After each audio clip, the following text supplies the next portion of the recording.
Hi guys, Sydney here with Palmish Classics. Today I want to talk to you about two very special cars. Right here behind me, the blue car is a 1952 300 Adenauer. And then right over my shoulder, we have a 1955 300SL Gullwing. So I'm going to go over the two cars with you. I'm not going to spend too much time about the specifications of each car, the 300 and the 300SL Gullwing. But right behind me, the 300 Adenauer was called the Adenauer after the first Chancellor of Germany, Konrad Adenauer. So Konrad Adenauer was the first Chancellor of Germany, and he changed history forever. He loved traveling with his hat on, and therefore removing his hat each time was a problem for him. When you see the headroom in this car, it explains why that was his favorite car. The 1952 300 Adenauer right behind me actually has an inline-6 engine. It is the M186. Carbureted, quite spectacular for its time. Now behind me we have here the 1955 300SL Gullwing. Quite a spectacular car. Let me share with you some detail and some information about this magnificent car.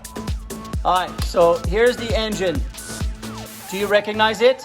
This is the M189, which is basically the same as the M186 engine on the 300 Adenauer.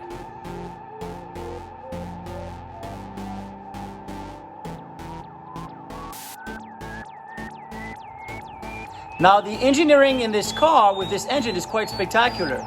So what happened is that engine, as you look at it, it was tilted 50 degrees so that it could fit the frame of this car. The frame is a tubular frame. Basically, it's just, think of it, the bicycle frame that constitutes this whole entire car. And in order for this engine to fit in this car, as I mentioned earlier, it was just tilted 50 degrees.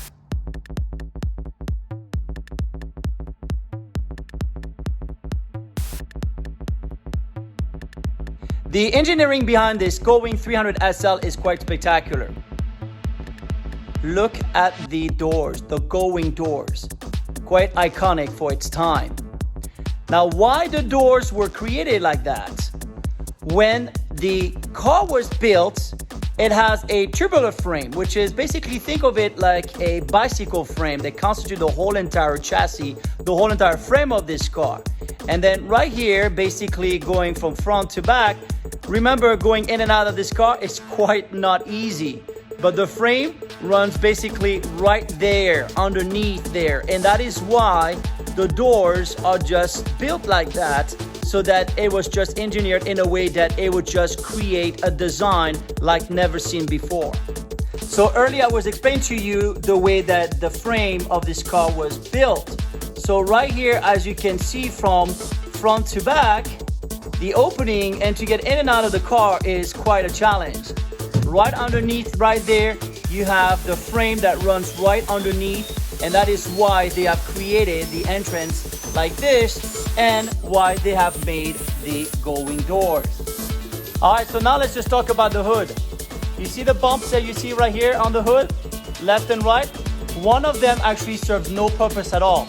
Let me explain to you why. In order to fit that engine in the car, you can see the intake that goes all the way here. And right here, this is the explanation as to why on the bonnet or on the hood, you will see that design. The one right before it, right here, serves no purpose at all. So basically right here, when you look at the 300SL Gullwing back in the days, think of it as a supercar. This was the supercar of its time. Quite impressive. Today, a vehicle that most people want in their private collection.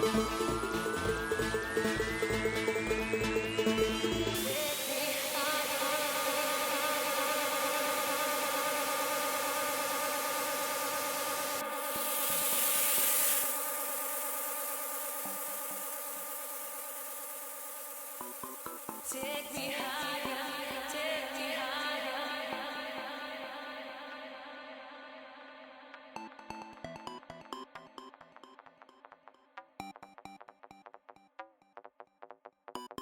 Take me higher.